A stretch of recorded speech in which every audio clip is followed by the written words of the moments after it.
안녕하세요. 저는 현재 카페에 와 있습니다. 평소 즐겨가는 단골 카페인데 좋아하는 음악을 들으며 이 사연을 쓰는 지금 어느 때보다 마음이 벅차올라 있습니다. 왜냐하면 얼마 전 제게 믿을 수 없는 일이 생겼기 때문인데요. 쓰는 저조차도 약간은 꿈을 꾸는 기분에 젖어 있긴 합니다. 아마 이 사연을 들으시는 분들은 설마 하는 마음으로 들으실 텐데요. 모두 사실임을 미리 밝혀둡니다. 그럼 어떤 일이 있었는지 바로 이야기 들어가 볼게요. 저는 올해로 환갑인 아줌마인데요. 제 나이가 벌써 일이 되었고 세월이 이리 무상하게 흘러버렸다는 것이 가끔은 믿기지 않습니다. 저는 22살이란 어린 나이에 시집을 왔습니다. 당시 저희 집은 농사를 짓던 집안이었고 남편네 역시 그러했는데요. 저희 시부모님은 농사를 짓는 것에 상당히 자부심이 강한 분들이셨습니다. 나중에는 오른쪽 무릎 연골이 닳아서 병원에서 수술하라는 것을 수술하면 쪼그리고 앉아 농사짓기 힘들다며 거부하신 분이 저희 시어머니셨어요. 시아버지 역시 마찬가지셨죠. 두 분 다 강인한 정신력의 소유자인 분들이셨는데요. 아마 그 이후로는 신앙심이 한몫하지 않았나 싶습니다.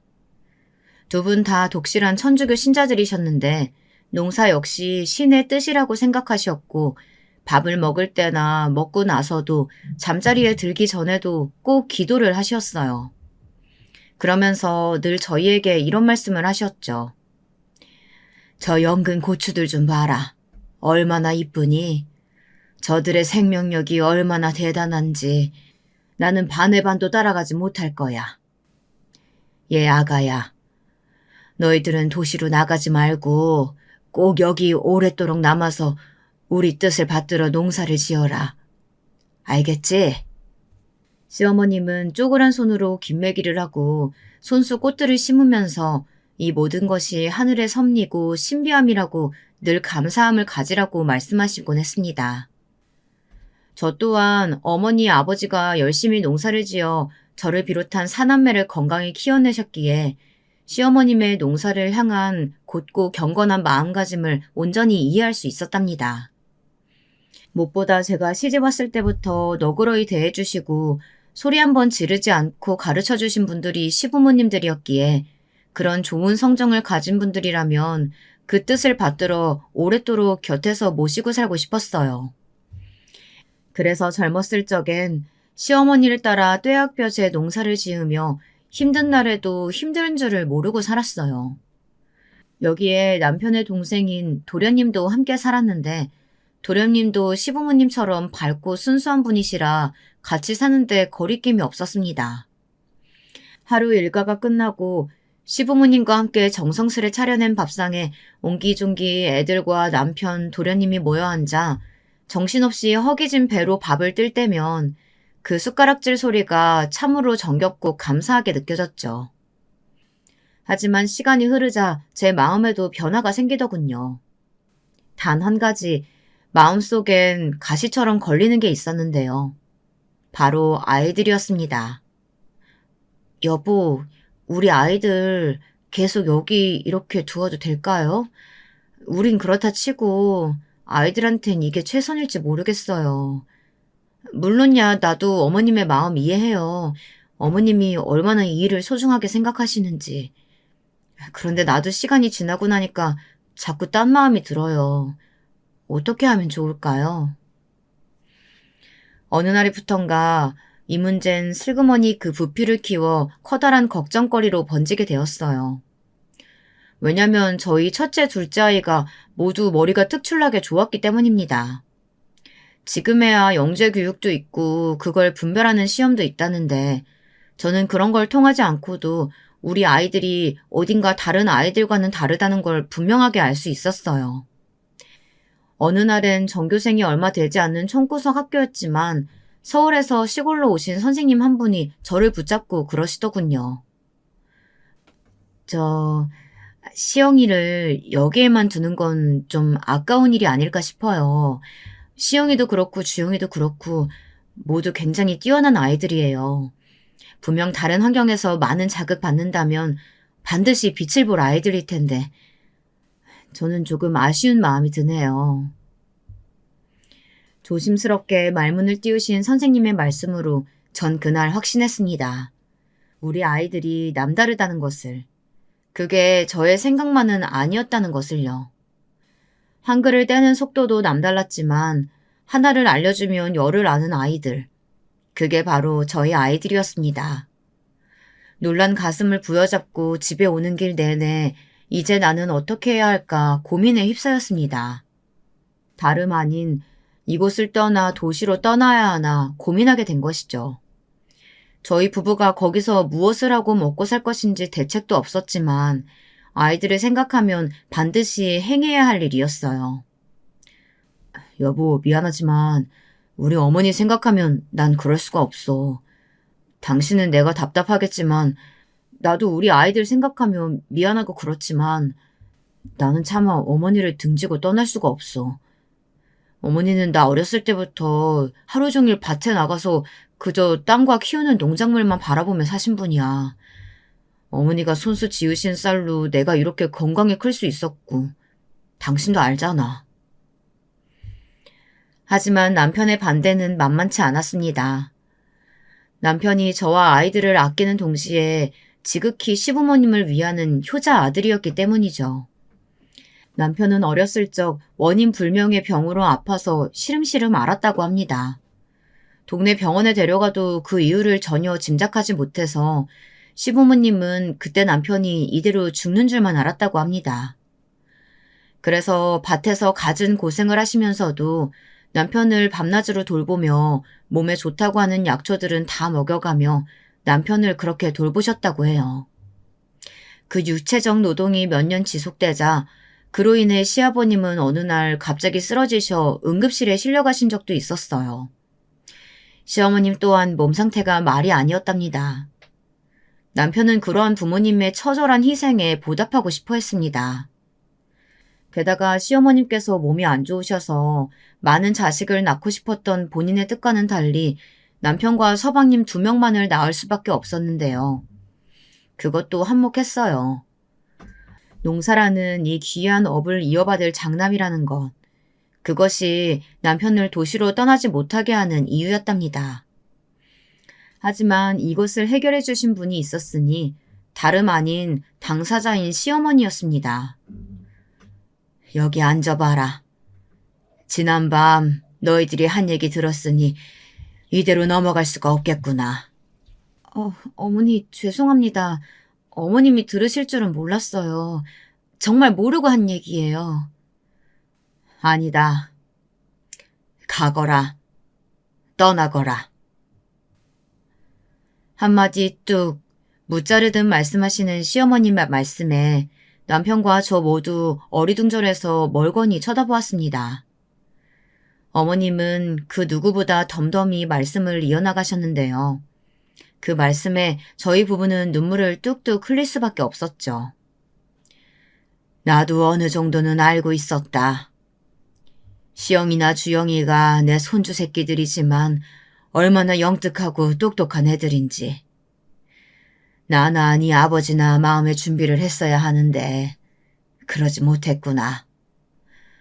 니들에게 내 업을 이어받으라고 하는 게 그저 늙은이의 한낱 고집일 수도 있었을 텐데 가장 가까운 가족으로서 그 마음을 미리 헤아리지 못해서 오히려 내가 미안하구나. 아니에요, 어머님. 죄송합니다. 죄송할 거 하나 없대도 왜 자꾸 우는 거니? 형수님, 그간 고생 많으셨어요. 여긴 저 믿고 맡겨주세요. 제가 어머니 모시고 잘 살게요. 그렇게 저희는 가족의 따스한 배웅을 받으며 대도시로 떠나게 되었습니다. 늘 흙무더기를 묻히며 놀던 아이들은 처음엔 처음 겪어보는 도시 생활에 적응을 하지 못해 괜히 이곳으로 온 것일까, 내가 괜한 선택을 한 것인가 걱정이 들기도 했어요. 특히 둘째 아이 주영이는 남자아이임에도 낯을 가리고 숫기가 없어서 등교를 거부하기도 했습니다. 첫째 아이가 씩씩하게 동생 주영이의 손을 잡고 나서준 덕분에 다행히 학교에도 아이들과의 관계에도 적응해 나갔죠. 하지만 아이들은 그렇게 아이들답게 적응을 해나갔지만 저희는 부모로서 아이들에게 물질적 지원을 해주는 것이 의무이자 책임이었는데요. 그렇기에 무엇을 해야 할지 고민이 될 수밖에 없었습니다.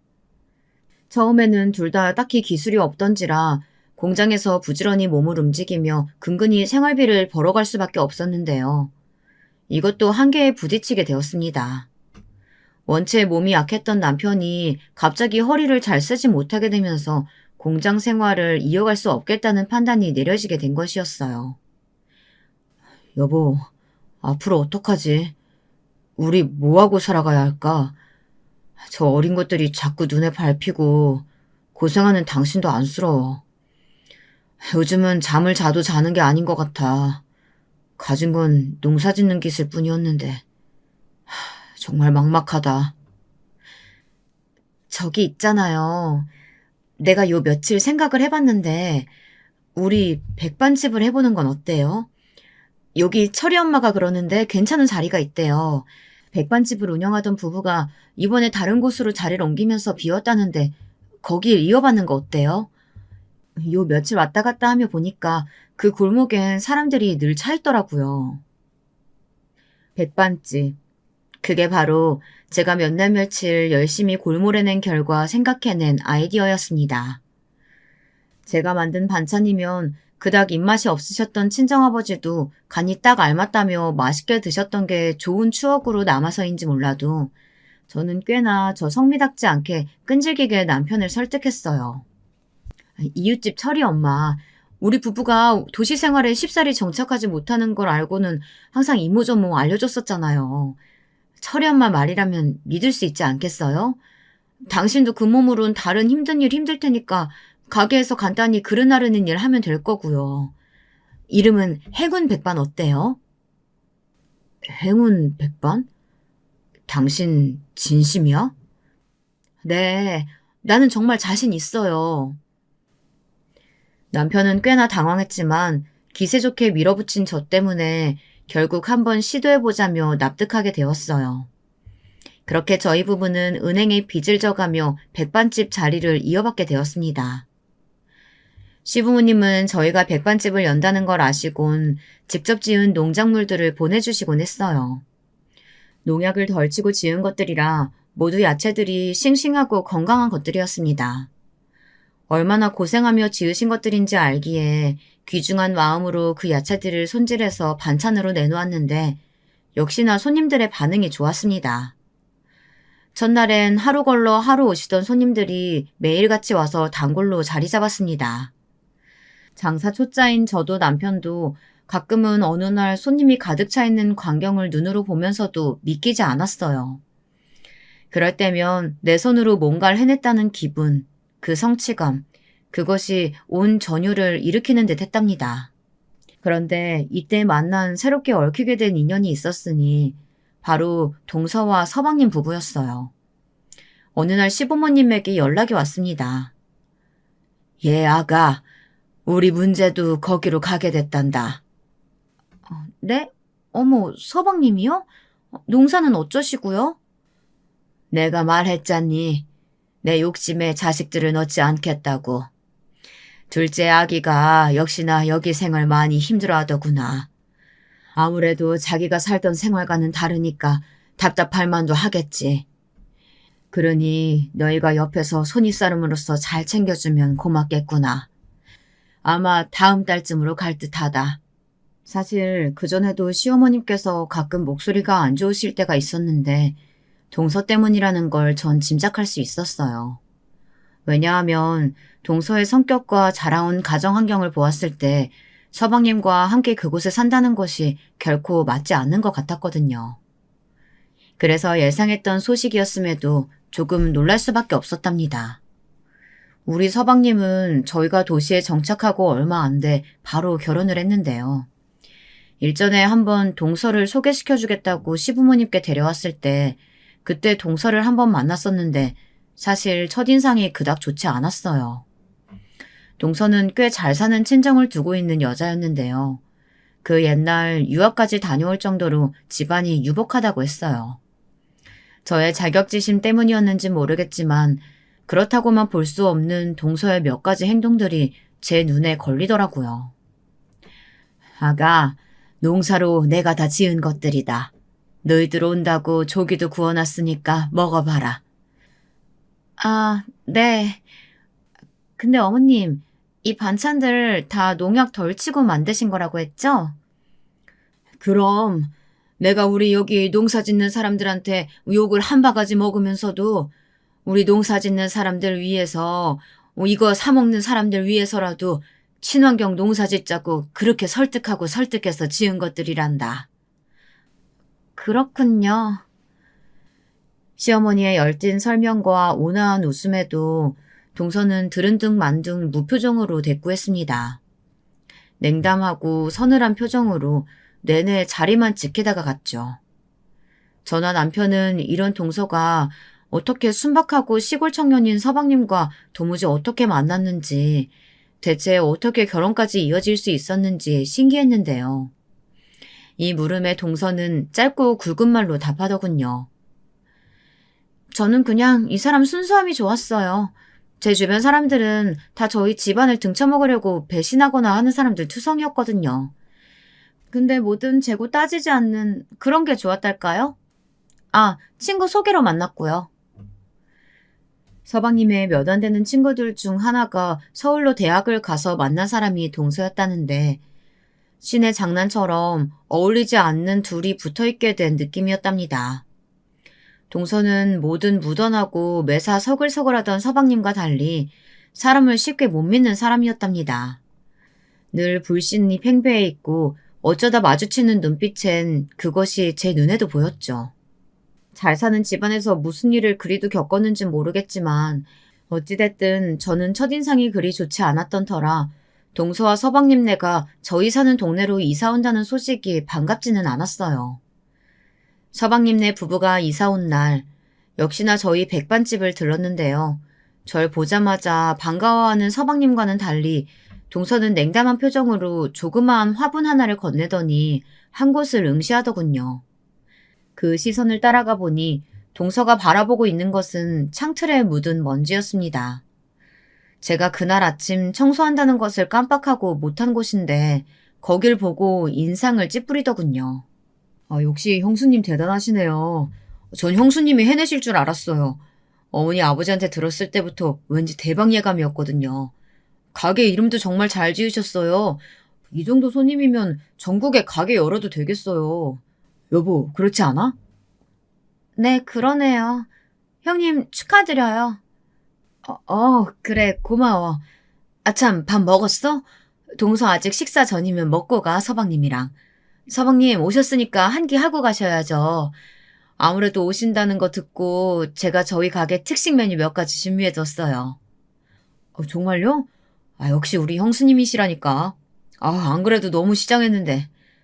아니에요, 괜찮아요, 형님. 나중에 다시 먹으러 올게요. 여보, 우리 갈 때 있잖아. 얼른 우리 애기 데리고 와야지. 어? 어? 그래도 형수님이 준비하셨다는데, 이렇게 가긴 아쉽지 않아? 한 끼만 먹고 가지. 그때 동서가 서방님을 향해 꼭 그래야 하냐는 표정으로 일순간 쏘아보았고, 저는 마음속으로 동서가 저 먼지 때문에 우리 집 음식이 더럽다고 생각해 먹지 않으려는 것을 알아챘답니다. 한순간에 기분이 확 상하더군요. 제 표정이 굳자 어색한 분위기를 감지한 남편이 그러면 나중에 와서 식사하라며 두 사람을 보내려 들더군요. 그래. 식사는 뭐 나중에 하면 되지. 우리끼리 모여서 소박하게 소주 한잔 하자고. 재수 씨가 애기 걱정이 되나 본데 얼른 가봐. 형수님, 오랜만에 뵀는데 죄송해요. 형수님 음식 꼭 먹고 싶었는데. 형수님이랑 형 떠나고 형수님 손맛이 정말 그리웠거든요. 나중에 저랑 집사람 들러서 꼭 식사하고 갈게요. 그래요. 나중에 오세요. 그때 와도 되죠. 동서도 꼭 와. 네, 시간 되면요. 서방님의 아쉬운 표정과는 상반된 동서의 싸늘한 표정에 저는 마음에 없는 말을 꾹꾹 눌러담아 내뱉곤 가게 문을 쾅 닫아버렸습니다. 정말 어이없지 않아? 아니 무슨 몸에 금태 두른 사람처럼 저렇게 행동해야 돼? 분명 어머님도 동서랑 지내는 내내 얼마나 불편하셨을지 뻔해. 그러니 어머님도 못 견디시고 여기로 보내신 거지. 너무 그렇게만 생각하지 마. 재수 씨가 정말 아이가 걱정됐나 보지. 남편은 애써 화를 달래려 들었지만 도무지 분이 풀리지 않더군요. 동서에게 일말의 정을 준 것도 아니었지만 자기가 우월한 종자를 가진 사람이라는 듯 행동하는 것이 꼴불견이라면 꼴불견이었달까요? 저는 그 후에도 동선의 아기를 보면 이뻐하려고 용돈도 주고 어쩌다 서방님과 가게에 오면 맛있는 음식을 차려주었습니다. 동서 아기가 아직 어렸는데 저희 애들은 어느 정도 컸던지라 저는 그 나이 때 아기들이 참 귀여웠거든요. 입에 침을 묻혀가며 음식을 오물거리는 모습이 보고만 있어도 귀여워서 저도 모르게 손길이 갔습니다. 반면 동서는 저희 애들을 봐도 별 관심도 애정도 없어 보였어요. 아, 딱 하나 관심 가지는 것이 있다면 저희 애들이 성적이었죠. 머리가 똑똑하다는 것을 알았으니 성적이 얼마나 되는지 궁금했나 봅니다. 애들이 귀찮아하는 기색을 보여도 그렇게 애들을 붙잡고 어떻게 공부하는지 물어대더군요. 그러던 어느 날은 단단히 제 화를 돋구는 일이 터지고 말았습니다. 갑자기 동서가 백반집을 찾아와 짜증스러운 얼굴로 제게 흰 봉투를 내밀더군요. 이게 뭐야, 동서? 남편한테 들었는데 여기서 우리 지은이가 공짜밥 많이 먹었다고 들어서요. 그 값이에요. 아니, 그건 같은 식구니까 그럴 수 있지. 뭐하러 돈까지 주려고 해. 괜찮아, 집어넣어. 이런 거 안 받아도 돼. 받으세요. 저는 빚지고는 못 사는 성격이라서. 사소해 보이는 싸움이었지만 평상시 동서에 대한 감정이 안 좋았던 터였던지라 저도 약간 예민해진 말투로 쏘아붙이게 되었나 봐요. 동서, 왜 자꾸 그래? 안 받겠다는데? 이런 거 안 받는다니까? 애가 먹으면 얼마나 먹는다고. 형님, 전 싫다니까요. 받으세요. 왜 주겠다는데 안 받으세요? 이 백반집이 그렇게 잘 돼요? 가격도 저렴해서 얼마 안 될 것 같은데. 저도 형님 생각해서 드리는 거예요. 그러니까 받으세요. 뭐? 동서, 말이 너무 무례한 거 아니야? 아니 뭐 우리가 손가락 빨며 사는 것 같아? 동선의 친정처럼 부유하진 않아도 우리도 자식 가르치고 밥 삼시세끼 먹으면서 잘 살고 있어. 그러니까 그냥 가. 제 말이 동서의 어딘가를 자극했는지 표정이 일순간 굳어지더니 그대로 뒤돌아 나가버리더군요. 그 뒷모습마저 어딘지 냉기가 철철 흐르고 화가 잔뜩 나보여서 약간의 후회가 들긴 했습니다. 그 후 저와 동서의 사이는 당연한 수순처럼 좁혀질 수 없는 거리로 멀어지게 되었죠. 그리고 그날 남편에게 한 가지 이야기를 듣게 되었는데요. 제 말이 완전한 실수였다는 것을 알게 되었습니다. 뭐? 동서네가 망했다고? 아니 그게 무슨 말이야? 내가 당신한테 진즉 말했어야 했는데 그러지 못했네. 동생이 어제 그러더라고. 자기도 술김에 말한 것 같아. 재수 씨네 친정이 사업하는데 거래처가 갑자기 끊기면서 부도가 나게 됐나 봐. 그래서 자기도 버는 돈을 재수 씨네 친정에 주느라고 생활이 어려졌다고 하더라고. 아마 꽤 된 것 같은데 혹여나 나한테 부담될까 봐 말을 못하고 있었나 봐. 돈 달라는 소리로 들릴까 봐? 근데 그럼 동서는 뭐 일이라도 하면서 사는 거야?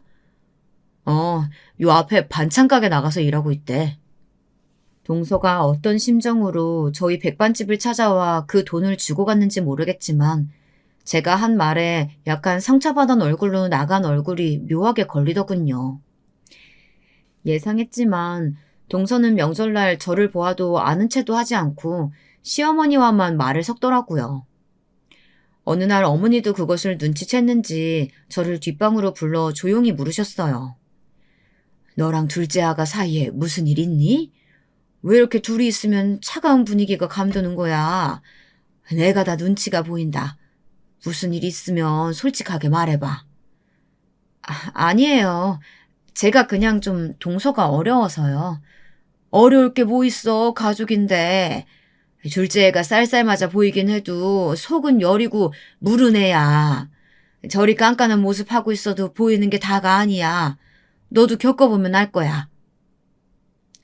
그땐 시어머니의 말씀을 다 이해하지 못했습니다. 왜 그리 따스한 시선으로 동서를 보고 계시는 것인지.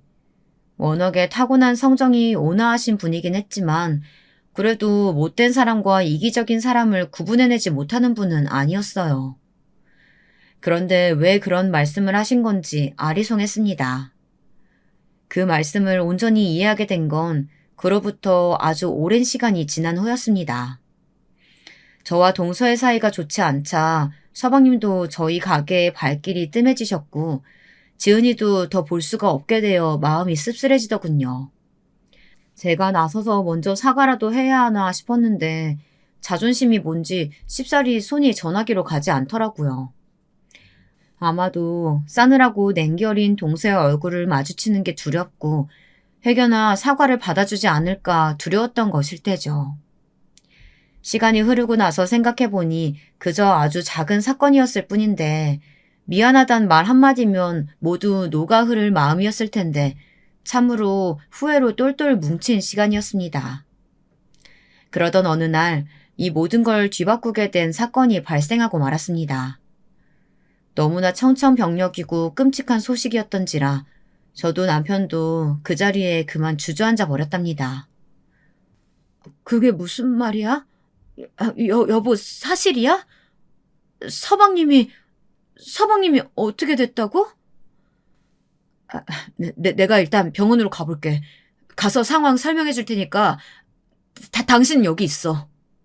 공장의 기계에 몸이 깔려 돌아가시게 된 서방님의 마지막 모습이 너무도 처참한 모습이었기에 차마 의사들도 보여주길 꺼려했고 그 모습을 보자마자 동서는 그 자리에서 졸도했다고 합니다. 남편 역시 한참을 덜덜 떨며 넋을 놓고 있었다고 하고요. 남편은 자신의 하나뿐인 동생을 참으로 아꼈습니다. 그렇기에 더 충격이 컸습니다.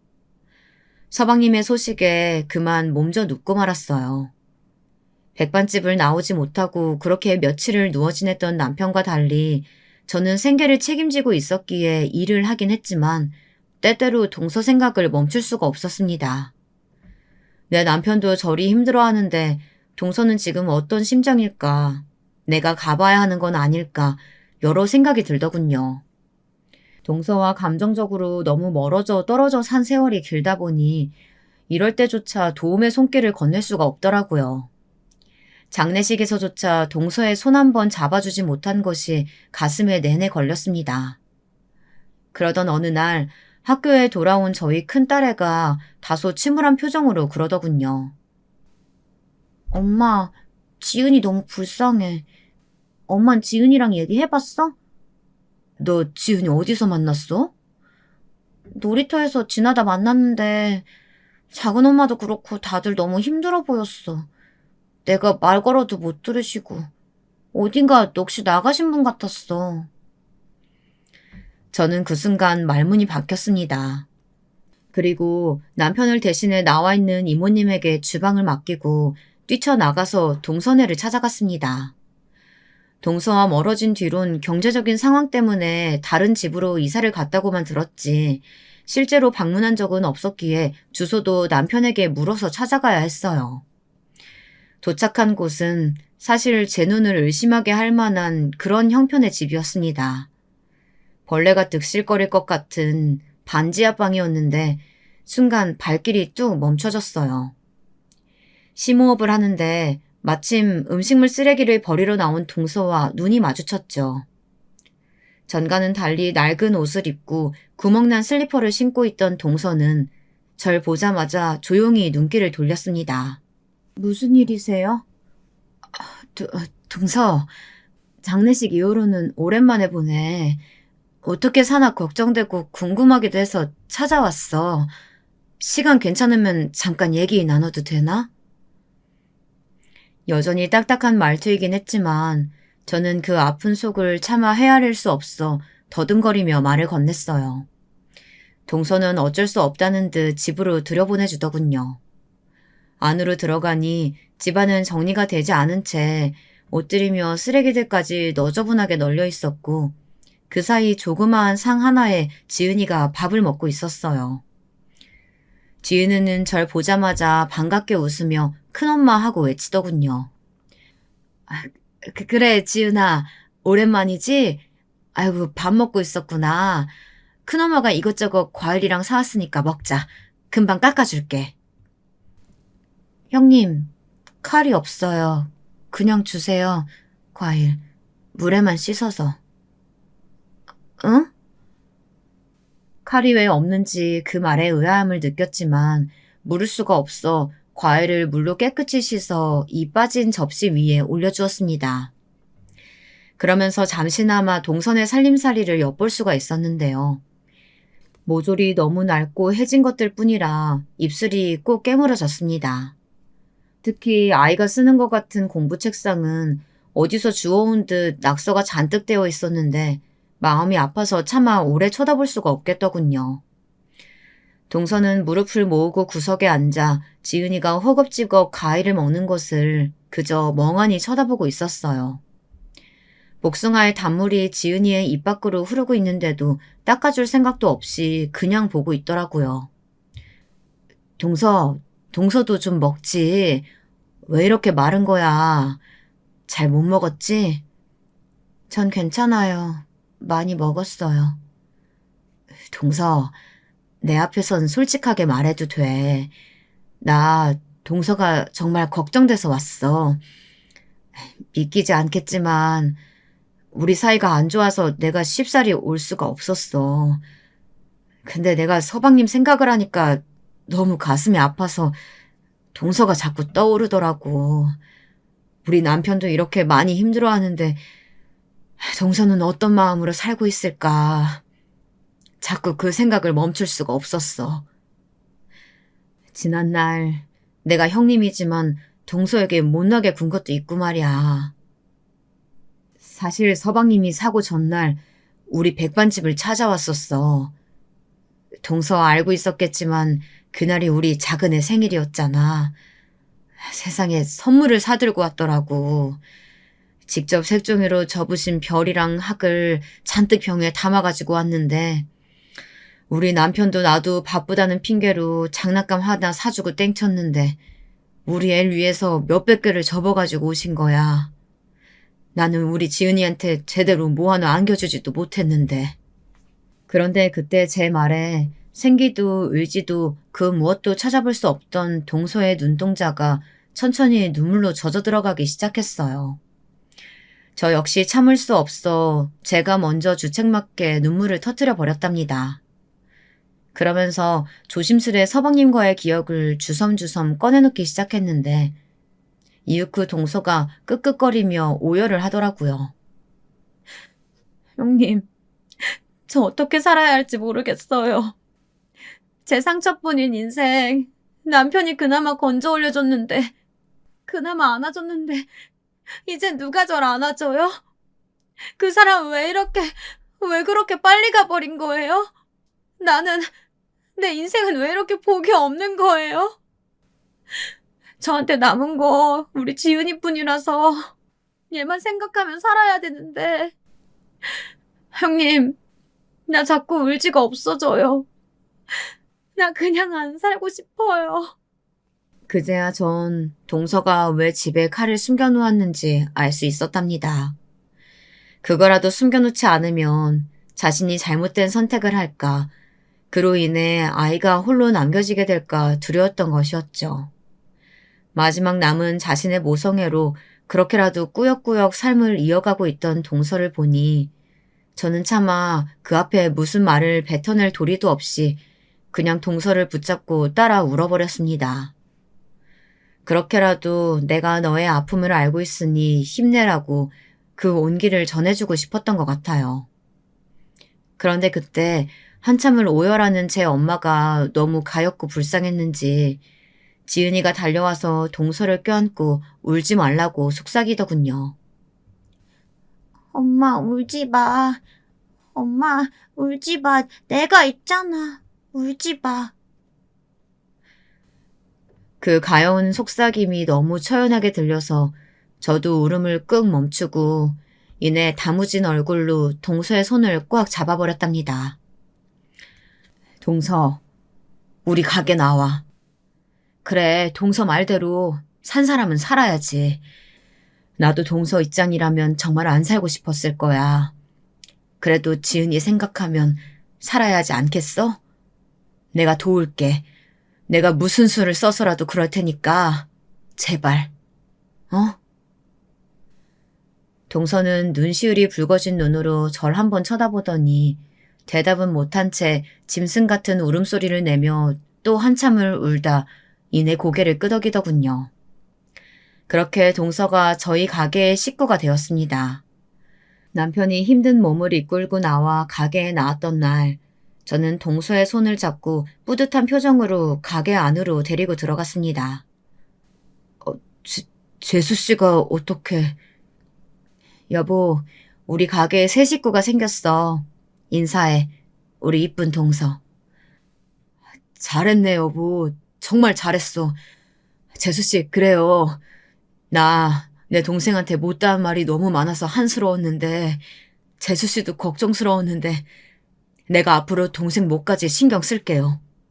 여보, 정말 잘했어. 남편은 감격에 차 눈물을 글썽거리더라고요. 그 눈물에 동서가 눈시울을 조용히 붉혔고 이번엔 새 어른들이 왕 하고 울음을 터뜨리고 말았답니다. 어쩌면 평생 흘릴 눈물을 이 시기에 다 흘렸던 것 같습니다.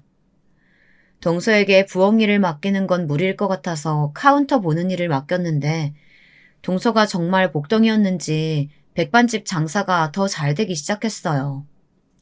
그 전에도 2호점을 내란 이야기가 나올 정도로 잘 되긴 했지만 그전과는 비교할 수 없을 상태였기에 이모님을 한 번 더 써야 할 정도였습니다. 동서 들어오고 가게 더 잘 되는 거 알아? 동서가 정말 복덩인가 봐. 아니에요, 형님. 가게에 제대로 도움이 못 되는 것 같아서 죄송한데요. 부엌 일도 도와드릴 테니까 뭐든 시키실 거 있으면 말씀해 주세요. 형님 잠시만요. 계산하고 올게요. 그리고 그게 어쩌면 다행이었던 것이 가게가 바쁘고 정신이 없다 보니 동서도 점점 굳세고 힘찬 아줌마가 되어가더라고요. 그 모습이 어찌나 씩씩하고 대견스러워 보이던저. 가게 첫날 힘없는 손길로 계산을 하던 동서의 어두침침한 얼굴이 마음에 걸려 제가 잘한 게 맞을까 싶었었는데 어느새 동서는 조금씩 변화하고 있었습니다. 어느 날은 제게 그런 말을 하더군요. 형님이 아니었다면 제가 이렇게까지 웃고 살 수 있었을지 모르겠어요. 늘 월급도 더 챙겨주시고 정말 감사해요. 제가 이 은혜를 갚을 수 있다면 참 좋겠는데 그러지 못할까 걱정이에요. 아니야, 동서. 나야말로 동서가 잘 지내줘서 뿌듯하고 기뻐. 장해, 동서. 장하다는 말 처음 들어봐요. 따뜻한 대화가 오가며 저와 동서의 사이는 더욱 가까워져 갔고 전보다 훨씬 말랑해진 동서의 해사한 얼굴을 보면 제 얼굴에도 저절로 미소가 번져나갔습니다. 동서는 확실히 어딘가 편해 보였고 저를 대하는 태도 역시 부드러워졌어요. 언젠가는 가게가 끝난 후 동서의 깜짝 생일 파티를 준비한 날, 다 같이 케이크를 켜고 남편이 피곤하다는 애들을 먼저 데리고 나간 후 저와 동서 둘이 남았을 때 은밀한 속 이야기도 들을 수 있었는데요. 사실 형님, 저는 다른 사람들과 친하게 지내는 거 잘 못해요. 그래서 언제든 누구에게든 싹싹하고 사교성 있는 형님이 부러웠어요. 사실 형님도 아시다시피 제 친정이 부유하긴 했지만 제 엄마가 계모였거든요. 엄마가 일찍 돌아가셔서 아빠가 엄마 자리 만들어주겠다 싶고 데려온 여자였는데 저한테 개밥 먹이며 얼마나 못살게 굴었는지 몰라요. 그래서인지 제 어린 시절은 늘 위축되고 주눅들어 있었어요. 성인이 되어서도 그 그림자는 떨어지지 않더군요. 그때 만난 사람이 저희 남편이에요. 그리고 형님이고요. 형님은 저와 너무 다른 사람 같아서 질투가 났는데 이제 보니 제가 참 어리석었네요. 형님이 저한테 이렇게 빛이 되어주시는데 저 형님 때문에 살잖아요. 동서, 난 전혀 몰랐어. 그냥 도도하고 새침대기 같은 사람이라고만 생각했는데 오히려 난 동서가 날 무시한다고 생각했었어. 나도 자격지심이 있었나 봐. 그렇게 생각하실 만해요. 제가 그렇게 행동했잖아요. 손 아랫사람이면서 먼저 다가가려 하지도 않고 툴툴거리기만 하고요. 죄송했어요, 형님. 진심이에요. 저는 지금 형님 만난 게 제 삶의 행운이고 귀인이라고 생각해요. 이 식당 이름처럼요. 저는 그날 동서의 그늘어린 마음을 다독여주는 친정언니 같은 사람이 되어줘야겠다 다짐했습니다. 하지만 이대로 동서가 온전히 잘 살아만 준다면, 우리 가족이 이렇게 서로를 부둥켜 안고 살아갈 수만 있다면, 그렇다면 더 바랄 것이 없었는데 그때 일이 터지고 만 거예요. 사모님, 큰일 났어요. 네? 아침부터 무슨 일이세요? 아무래도 시세가 비는데 이게 적은 돈이 아니라서요. 아유, 제 생각엔 그 사모님 동서되는 분이 가져간 것 같아요. 내 입으로 말하고도 믿기지가 않는데 일단 얼른 가게로 와보세요. 전날 감기 몸살로 일찍 퇴근하고 죽은 듯 잠만 자다가 다음날 아침 이모님에게 연락을 받았는데 그 내용이 뜬금없었습니다. 동서가 돈을 가져갔다는 이야기였어요.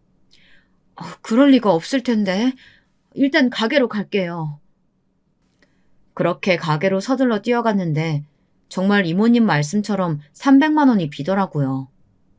지금이야 300만 원이면 그리 큰 돈이 아니지만 당시엔 결코 적은 돈이 아니었어요. 아무리 저희 백반집 장사가 잘 된다고 하더라도 말이에요. 급하게 동선의 집에 찾아가 봤는데 이미 동선은 이사를 가고 없었습니다. 야반도주를 한 것처럼 집안은 말끔히 비어져 있었어요. 딱 하나 남아있는 지은이 책상이 덩그러니 방 안에 놓여 있는데 순간 머리가 멍해지고 화가 치밀어 올랐습니다. 어떻게 이럴 수가 있지? 어떻게 나한테 동서가 그럴 수가 있어? 여보, 나 동서 어떻게든 찾아낼 거야. 어떻게든 찾아낼 거라고. 그리고 얼굴 보고 묻고 따져야겠어. 왜 나를 배신했는지. 처음에는 저를 다독이던 남편도 나중엔 화가 났는지 어두운 안색이 돼서 한숨을 푹 쉬었습니다. 그 일은 저희 부부에게 말 그대로 상처나 다름없었습니다. 나도 전혀 예상하지 못했다. 재수 씨 얼굴이 좀 안 좋아 보이긴 했는데 무슨 일인지 몰라도 우리한테 상의를 하지. 아니 이렇게 돈을 들고 나르면 어쩌자는 거야. 애초에 카운터 일을 맡기는 게 아니었나. 이 일은 시부모님 귀에까지 들어가게 되었는데 시부모님 역시 믿을 수 없어 하셨어요.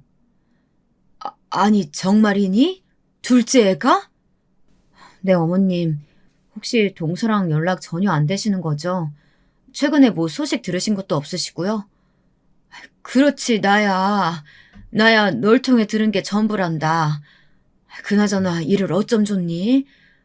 다른 것보다 사람 때문에 다친 상처가 제일 아프고 힘든데 말이야. 시어머님은 제 마음을 걱정해 주셨습니다. 제 마음이 어떤 마음일지, 제 마음이 얼마나 지옥일지 알고 계셨던 거죠. 그만큼 저는 동서에 대한 믿음이 강했고 이미 정으로 이어진 끈끈한 가족이라 생각하고 있었어요. 어린 시절 사랑받지 못하고 자란 동서의 그늘을 꼭 보듬어 주겠다며 더 마음을 쏟았었는데 그런 제게 어떻게 뼈아픈 상처를 안겨줄 수 있는지 용서가 되지 않았습니다.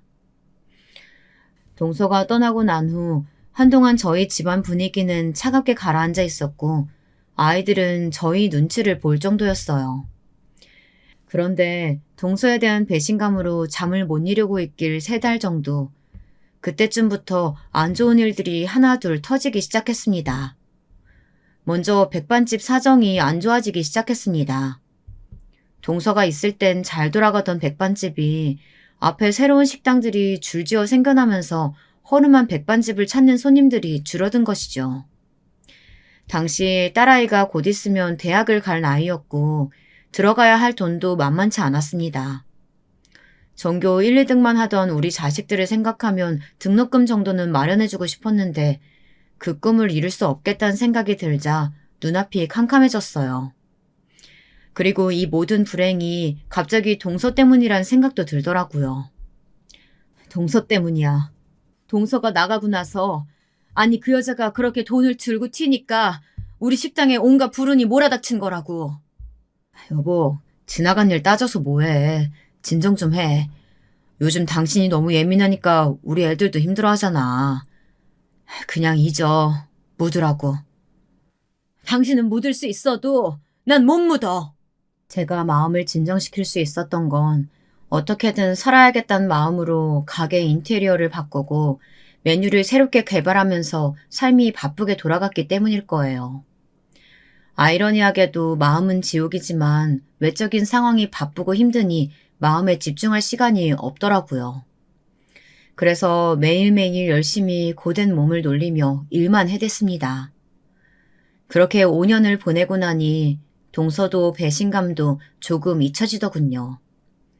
동서가 삶이 바빠지며 서방님의 부재를 잊을 수 있었던 것처럼 저 역시 그렇게 된 것이었는데요. 그럼에도 가끔씩 올라오는 분노는 상처의 자국처럼 남아 끝없이 괴롭혔습니다. 저는 사람을 쉽사리 믿지 못했습니다.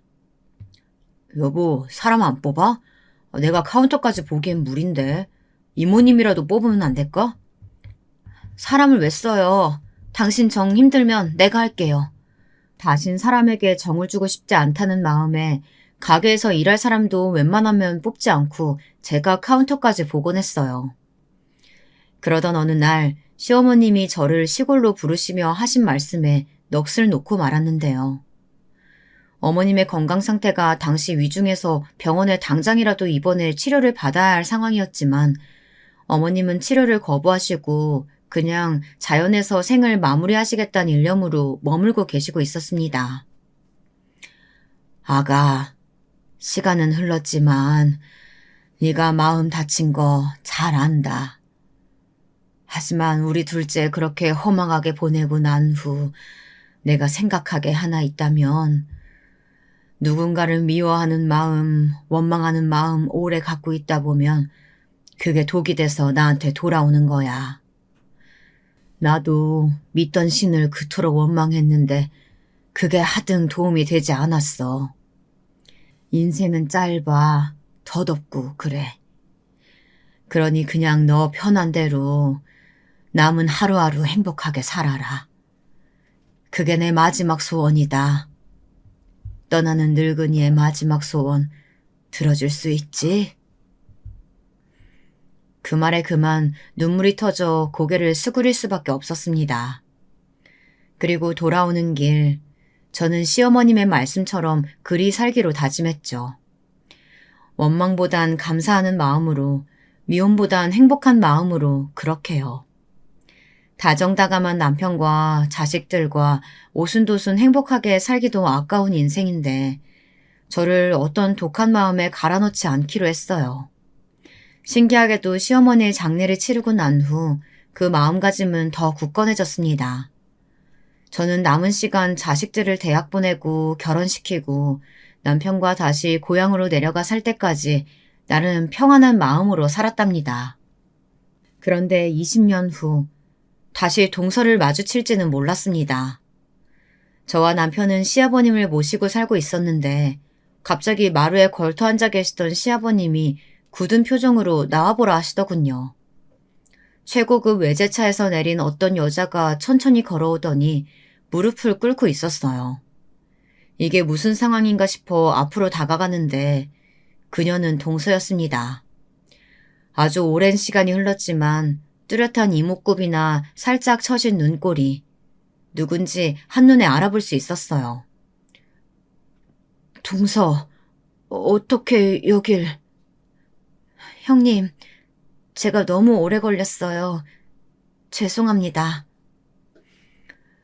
동서는 트렁크 하나를 옆에 두고 있었는데 저를 쳐다보며 그리 말하더니 트렁크 하나를 건네더군요. 저는 트렁크에 뭐가 들었는지 살펴볼 틈도 없이 말을 얼버무리게 되었습니다. 막상 얼굴을 보니 시어머니 장례에도 안 왔던 사람이 왜 갑자기 지금 저희 앞에 얼굴을 드러낸 건지 묻고 싶은 것도 많았습니다. 그런데 때마침 동서의 눈물로 이어지는 호소에 저희는 일단 침묵하고 이야기를 들어보기로 했습니다. 형님, 일단 죄송하단 말씀 먼저 드리겠습니다. 제가 빚을 졌었어요. 형님껜 당시 말씀드리지 못했지만 월급으론 충족할 수 없는 금액이었어요. 그래서 그만 한순간에 나쁜 선택을 하고 말았어요. 너무 고달프고 힘들어서 그만. 제가 사람이라면 그러면 안 됐었는데 이제 와서 절 용서해달란 말씀 드릴 수 없어요. 어떻게든 그 돈 갚으려고 다시 갚아서 형님께 찾아가려고 300만 원이 아닌 3천만 원 갚아도 제 속이 편하지 않을 것 같아서 닥치는 대로 일만 했었는데 그 시간이 이렇게 오래 걸릴 줄 몰랐어요. 지금까지 뭐하고 지낸 건데? 아니, 왜 도망갔어야 했어? 말해봐. 동서는 처음 저희 백반집을 떠나고 난 후엔 그저 미친 듯이 닥치는 대로 일만 했고, 그러던 어느 날 딸아이의 제안대로 사업을 시작했고, 그 사업이 수많은 우여곡절을 겪으며 승승장구하기까지 20년이란 세월이 걸렸다고 합니다. 사실 어느 정도 안정기에 접어들었을 땐 형님을 직접 찾아뵙고 싶었는데 용기가 안 나더라고요. 오히려 형님의 행복한 삶에 제가 괜히 누가 될 것 같았어요. 죄 지은 사람한텐 입이 10개라도 할 말 없다는 거 그때 알았어요. 동서가 알고 보니 저를 찾아와 몰래 보고 간 적도 여러 번이었다고 했습니다. 그런데 행복해하는 저희 가족을 보고 그대로 발길을 돌렸다 하더군요. 자신이 제게 큰 상처를 주었다는 것을 알았고 거기에 소금을 뿌린 격이란 생각이 들어 망설여졌다고요. 어쩌면 모든 것을 망각하고 이대로 각자의 갈 길을 가는 것이 현명할 거란 생각이 들었다고 합니다. 근데 그건 제 비겁한 합리화였어요. 몸이 아파 보니 알겠더라고요. 얼마 전에 암 진단받고 간병인을 두게 됐는데 그 사람 이름이 형님이랑 같더라고요. 신기하죠? 그분을 보니까 형님 생각이 안 들 수가 없었어요. 저한테 따뜻하게 대해주시던 기억, 저를 가족처럼 여겨주셨던 기억. 그 기억들을 어떻게 잊을 수 있겠어요. 동서는 말을 멈추고 엉엉 울었습니다. 저 또한 모든 사정을 다 알게 되고선 그저 한 줄기의 눈물을 흘리며 동서를 일으켜 세울 수밖에 없었는데요. 그때 그제야 동서의 재촉으로 가져온 트렁크를 살펴보게 되었습니다. 거기엔 30억이란 금액이 들어있었습니다. 형님, 30억이에요. 은혜에 비하면 턱없이 부족한 금액이지만 이렇게라도 갚고 싶습니다. 30억이라니 어떻게 믿을 수 있겠어요. 시골에서 그저 근근히 자식 안부나 물으며 살아가는 사람한테 이 돈의 액수는 실감이 나지 않을 뿐더러 받을 수 있는 돈도 아니라고 생각했습니다. 저는 조용히 동서에게 다시 그 트렁크를 쥐어주었습니다. 그리곤 제 방식대로 용서를 전달했어요. 정말 미안하다면 가끔 이렇게 고향집에 내려와 우리와 가족처럼 왕래하며 지내자고요. 동서는 안 된다며 계속해서 받아달라 재촉했지만 자식들도 독립해 다 잘 지내고 있는 마당에 저희에게 그 돈은 무용지물이었답니다. 정말 그래도 되나요? 형님, 그래도 되는 건가요? 그럼 당연하지. 난 빈말은 안 해. 요즘은 동서와 다시 왕래하며 지내고 있답니다. 사실 서방님을 추억할 수 있는 건 동서를 통해서 가능했는데 동서가 없었으니 그간 못했던 추억들을 마음껏 곱씹을 수 있어서 좋아요.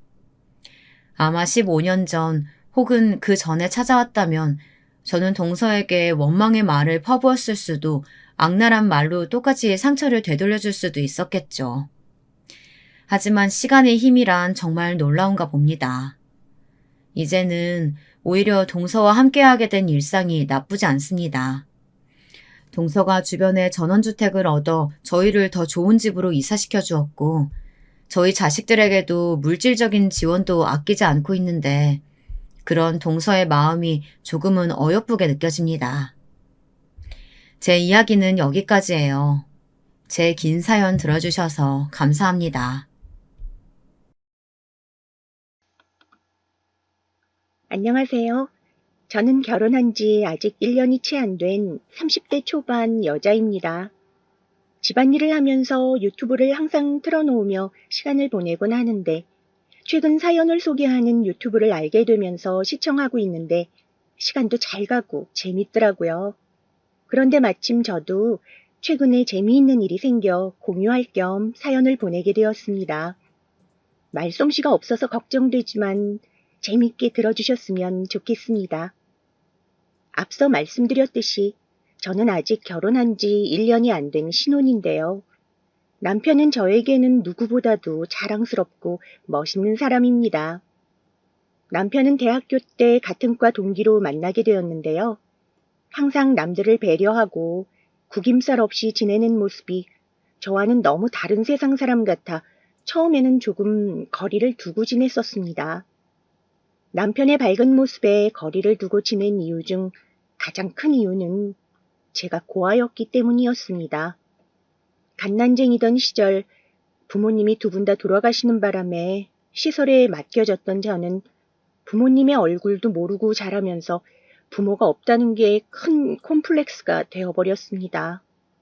학창 시절에는 고아년이라는 별명이 늘 따라붙곤 했었죠. 제가 원해서 그렇게 된 게 아니었는데 철없는 학교 친구들은 저에게 그런 별명을 지어주며 놀려대곤 했어요. 사실 시설에서 지내는 건 불만이 없었어요. 시설의 원장님과 선생님들은 너무나도 따뜻하신 분들이셨고 늘 저와 다른 아이들을 챙겨주고 보듬어 주셨습니다. 하지만 아무래도 남들과 달리 부모가 없다는 사실만으로도 저는 늘 얼굴에 그늘이 진 채로 지내게 되었고 그러다 보니 어느새 친구들 무리에서 겉돌게 되더라고요. 결국 고등학교에 올라가서는 흔히 말하는 왕따를 당하게 되었습니다. 그냥 친구들이 안 놀아주는 왕따가 아니라 집단적으로 학교 폭력을 당하는 왕따 말이에요. 나중에는 괴롭힘의 강도가 너무 심해져서 담임선생님께 말씀도 드리고 학교 폭력을 담당하는 부서에 신고도 해보았지만 해결되는 것은 하나도 없었습니다. 선생님과 주변 어른들은 그냥 친구끼리 다툰 것 아니니라고 하거나 일 시끄럽게 만들어서 괜히 여러 사람 피해보게 만들지 말고 가서 조용히 공부나 해라라는 모진 반응을 보일 뿐이었어요. 게다가 왕따 당하는 데에는 이유가 있을 거라며 저보고 성격이 문제가 있는 게 아닌지 되돌아보라고 하는 어른도 있더라고요. 결국 저는 고등학교를 1년도 채 다니지 못하고 그만두게 되었습니다. 아무것도 해결되지 않는 그 상황 속에서 더 이상 버틸 수가 없었거든요. 제가 버틸 수 없었던 가장 큰 이유는 제가 학교에 폭력 피해 사실을 신고한 이후에 가해 학생들에게 별다른 조치가 취해지지 않았고 제가 신고한 사실을 알게 된 가해 학생들이 저에게 복수를 하기 시작했기 때문이에요. 저는 방과 후에 저를 괴롭히던 무리에게 끌려가 학교 구석에서 정신없이 얻어맞고 교복은 전부 너덜너덜해졌습니다. 그리고 다음날 등교를 해보니 제 사물함에 있던 교과서는 전부 다 찢어지고 내팽개져 쳐져 있었고 제 책상과 의자는 전부 밖으로 던져져 있었죠. 그래서 저는 더 이상 정신적으로도 그리고 육체적으로도 버틸 수 없어서 시설 원장님께 허락을 받고 학교를 자퇴하게 되었습니다. 그 일이 있고 나서도 그 아이들은 큰 처벌 없이 교내 봉사 몇 시간만 하고 아무 일 없이 잘 졸업했다고 하더라고요. 당시에는 저만 이렇게 된 게 너무 분하고 억울했지만 내가 더 잘 돼서 잘 먹고 잘 살아야지 하는 생각으로 공부만 열심히 했습니다. 그래서 저는 고등학교를 자퇴한 대신 검정고시를 치루었고 수능 공부도 열심히 해서 나름 서울에서 괜찮다고 하는 대학의 경영학과에 입학하게 되었습니다. 그렇게 저는 동갑내기들보다 1년 일찍 대학에 들어와 졸업과 취직만 바라보고 살았습니다. 동기들끼리 친목을 다지는 모임에는 거의 참석하지 않았고 남들과 거리를 두며 지냈어요. 그렇게 몇 년을 지내던 와중 우리 과에 편입으로 들어온 후배를 소개하는 자리에 우연히 참석하게 되었습니다. 그런데 저는 그 후배를 보자마자 얼굴이 새파랗게 질리고 말았습니다. 바로 그 후배는 저를 왕따시켰던 가해자 무리 중 한 명이었기 때문이에요. 저는 그 친구를 보자마자 자리에 얼어붙어 아무 말도 할 수가 없었습니다. 심장이 쿵쾅거리고 머리가 웅웅하고 울려 도망가고 싶은 심정이었어요. 그런데 마침 편입생을 환영하는 의미에서 과 동기들끼리 다 같이 술을 마시러 간다길래 저도 술 한잔 해야겠다는 생각이 절실하더라고요. 평소에는 술을 마시지도 않던 저였지만 너무 속상하고 마음이 안 좋아 술이라도 마시며 위로받고 싶었어요. 그래서 저는 입학하고 처음으로 동기들 사이에 끼어 술자리에 참석하게 되었습니다. 그리고 동기들과 다 같이 간 술집에서 다들 웃고 떠들고 재밌게 놀고 있는데 저는 그냥 쓴맛만 나는 술을 한 잔, 두 잔 들이켰습니다.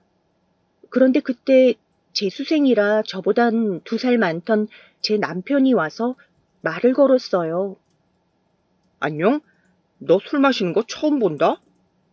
저는 제 옆에 앉은 남편을 힐끗 보고는 소주잔을 다시 들이켰어요. 제가 말이 없자 남편은 계속 말을 걸더라고요. 여태까지 왜 모임 안 나왔어? 앞으로는 자주 나와. 친하게 지내자. 숫기 없던 저는 남편이 옆에서 계속 친한 척하며 말을 걸자 긴장이 풀리더라고요. 술 기운 때문이었는지 아니면 다정한 남편의 말투 때문인지 몰라도 저도 모르게 말이 술술 나왔습니다.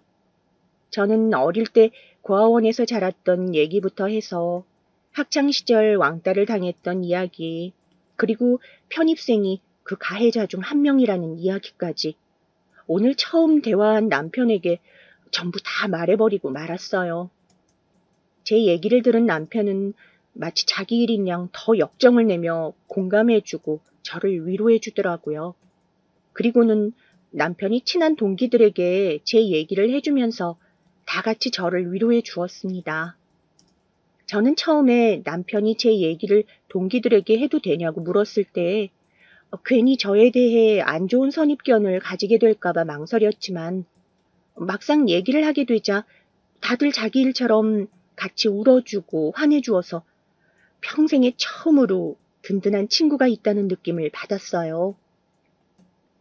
그렇게 저는 그때 제 얘기를 들어준 친구들과 밤새 술을 마셔가며 처음으로 소속감을 느낄 수 있는 무리가 생기게 되었습니다. 그리고 그 후 저를 왕따시켰던 그 편입생은 학교에 금방 소문이 퍼져 학기가 시작된 지 얼마 되지도 않아 휴학을 하게 되었어요.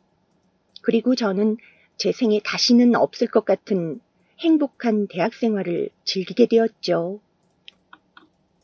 그리고 마음이 잘 맞았던 남편과는 금방 서로 좋은 감정이 생기게 되어 곧 사귀는 사이가 되었습니다. 그리고 저는 대학교 때부터 졸업 이후 회사를 다니면서까지 오랜 시간 남편과의 연애를 이어나갔어요. 그리고 어느덧 30대가 된 우리는 결혼 이야기가 오고 가게 되었고 제가 부모가 없는 탓에 상견례 대신 시댁 식구들과 식사하는 걸로 대체하기로 했습니다. 시부모님은 연애 시절에도 가끔 뵈었지만 남편의 여동생은 한 번도 보지 못했었는데 이번 식사 자리에 참석한다고 하더라고요. 그리고 떨리던 식사날 당일 예약한 한식당에 먼저 도착해서 시댁 식구들을 기다리고 있던 저는 시부모님과 함께 걸어 들어오는 시누이를 보자마자 기겁을 하고 말았습니다.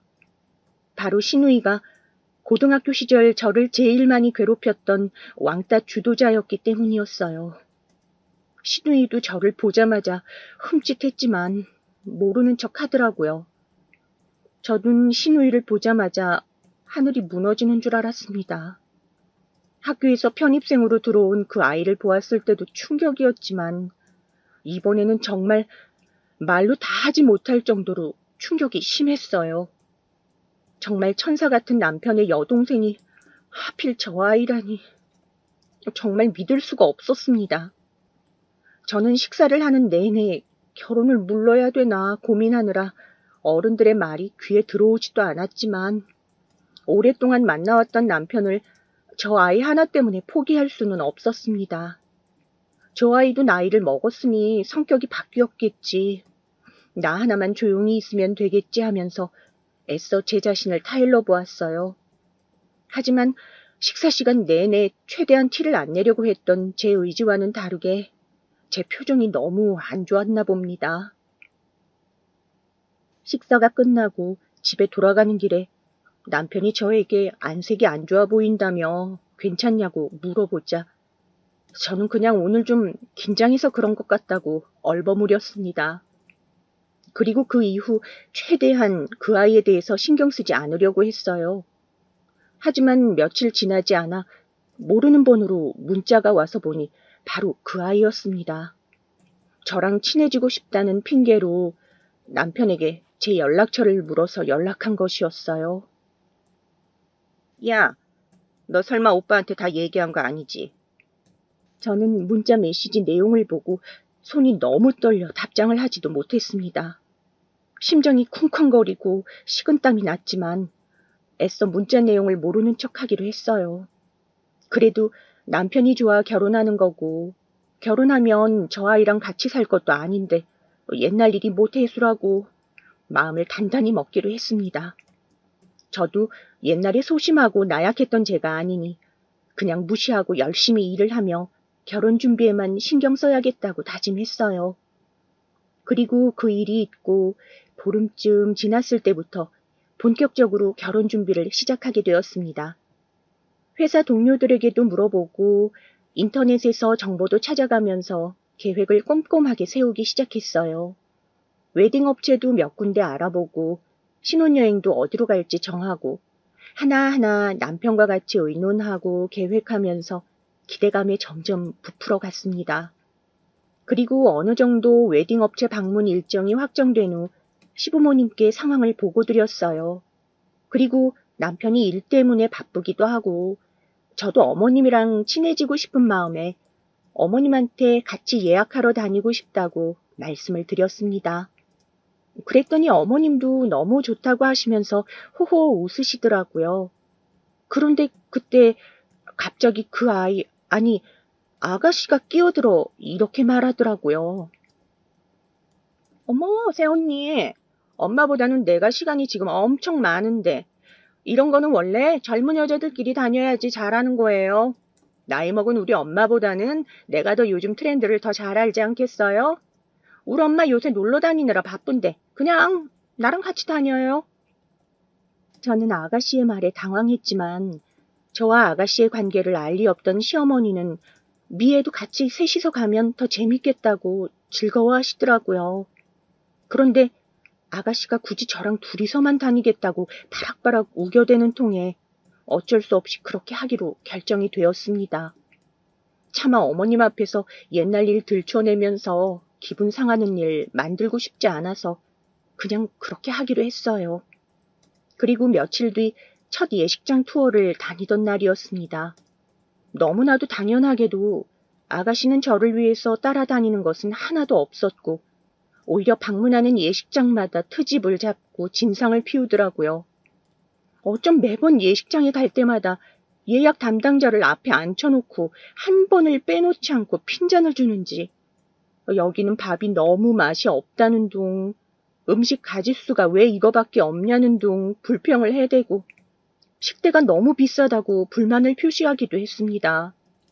사실 저희 부부는 어른들께 최대한 손을 벌리지 않고 결혼식을 진행하기 위해서 최대한 저렴하고 괜찮은 곳으로 알아본 것이었는데 신우의 진상에 완전히 질려버린 예식장 담당자가 예약은 없던 일로 하자며 웃으며 저희를 쫓아냈습니다.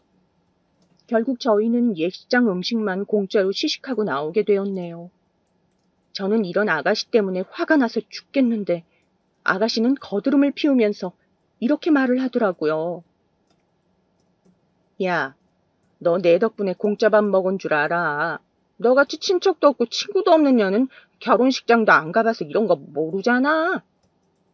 저는 아가씨의 말에 너무 어이가 없었지만 애써 무시하고 집에 돌아왔습니다. 그리고 그 후에도 며칠 동안이나 아가씨와의 고문과 같은 동행이 계속되었습니다. 첫날 갔던 예식장에서 그렇게 쫓겨난 이후 마지못해 여러 군데 점 찍어둔 식장들을 며칠 동안이나 돌아다니면서 상담을 받았습니다.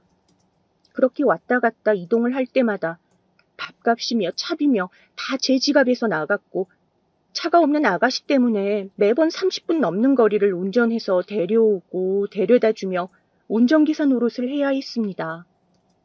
그리고 웨딩드레스를 예약할 때는 가관도 아니었습니다. 사실 여자들은 결혼식의 로망이 바로 웨딩드레스에 있잖아요. 결혼할 때가 아니면 그렇게 예쁘고 화려한 드레스를 언제 입어보겠습니까? 그만큼 웨딩드레스는 신부 체형과 취향에 맞춰서 잘 골라야 하는 거 다들 아실 거예요. 그런데 아가씨는 저랑 웨딩드레스 투어를 가서도 제가 입어보는 드레스마다 자기 스타일이 아니라며 계속 다른 걸로 바꾸라고 하고 저를 피곤하게 했어요. 제가 마음에 들어서 봐두었던 드레스는 입어보지도 못하게 하고 정신없게 하더라고요. 옆에서 하도 참견하고 정신없게 하는 통에 드레스를 잘 고르지 못하고 있는데 갑자기 아가씨가 옆에 있던 직원을 향해 이렇게 말하더라고요. 아, 얘가 고아라서 이런 거 잘 못 골라요. 비싼 옷을 입어봤어야 할지. 저는 정말 제가 잘못 들은 줄 알았습니다. 남들 앞에서 그런 모욕적인 말을 하다니요. 그런데 그 말을 들은 드레스샵 실장님이 오히려 제 편을 들면서 이렇게 말씀하셨어요. 같이 오신 친구분은 신부님에 비해 체격이 좀 있으신 편이라 두 분이 보는 눈이 다르신가 봐요. 신부님은 몸매가 여리여리하셔서 처음에 봐두셨던 스타일이 딱 괜찮은 것 같은데 어떠세요? 그 말을 들은 아가씨는 얼굴이 시뻘개져서는 혼자 씩씩거리며 콧김을 뿜더라고요. 결국 저는 그냥 실장님이 추천해주는 드레스가 제일 마음에 들어서 그 드레스로 예약을 했습니다. 그리고 웨딩 사진은 다행히 친구 남편이 스튜디오를 운영하고 있어서 결혼 선물로 찍어주기로 한 덕에 한시름 놓게 되었어요.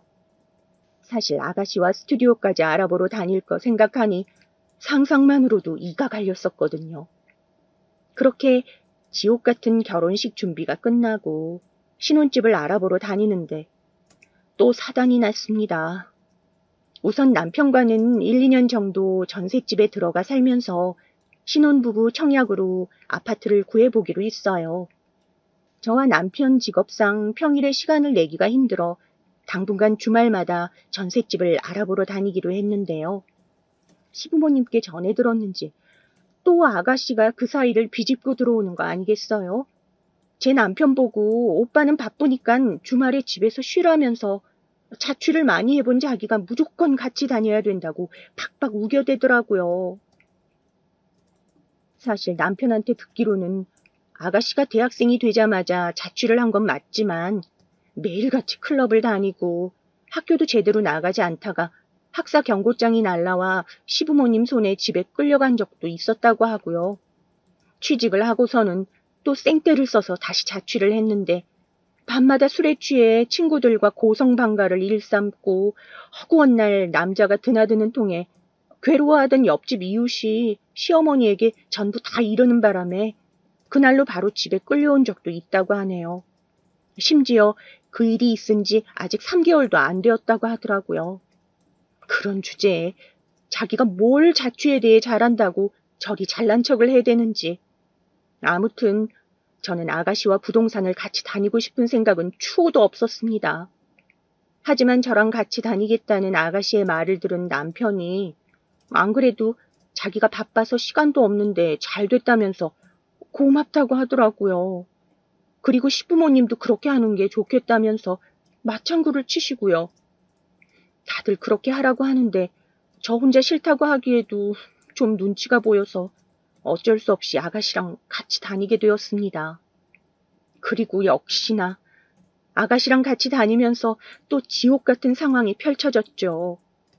아가씨는 부동산을 가는 내내 차에서 저를 무시하면서 제 신경을 긁어대기도 하고 자취에 대해 빠삭하게 잘 안다는 인간이 부동산 중개인에게 무식한 티가 팍팍 나는 질문까지. 저는 너무나 창피해 어디 쥐구멍이라도 있다면 숨어버리고 싶었습니다. 아가씨가 학교 다닐 때부터 공부도 안 하고 멍청한 건 알았지만 성인이 된 지금도 이렇게 무식한 얘기를 할 줄은 몰랐습니다. 저보고 하는 말이 어차피 나중에 새 집 사서 이사 갈 거면 그냥 지금부터 집 사서 그 집에서 살면 되지 왜 전세를 구하냐고 잔소리를 하더라고요. 그러더니 또 하는 말이 아주 가관이었습니다. 야, 너 집 사면 내가 그 집에서 살고 네가 우리 엄마 아빠랑 살면 될 것 같은데? 우리 집 비싼 집이야. 너 그런 데 살아본 적 없잖아? 그리고 여태까지 부모 없이 살았는데 이참에 우리 엄마 아빠를 부모라고 생각하고 친하게 지내봐. 나중에 재산 물려받을 때 나한테 반만 떼주면 돼. 그리고 너 고아원 같이 낡은 데서만 살아봐서 굳이 새 집에서 살 필요 없잖아? 정말 이게 30대 성인이 할 수 있는 말인가요? 어떻게 이런 인성 글러먹은 무개념 또라이가 제 남편과 같은 배에서 나왔는지 믿을 수가 없었습니다. 저는 이런 말도 안 되는 말을 듣고 나서부터는 그냥 체념하고 한 귀로 듣고 한 귀로 흘려버렸습니다. 옆에서 뭐라고 떠들든 신경 쓰지 않기로 했어요.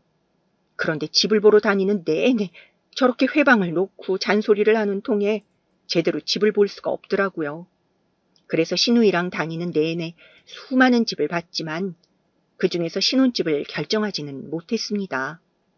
그리고 결국 저는 이래서는 안 되겠다 싶어서 조치를 취했습니다.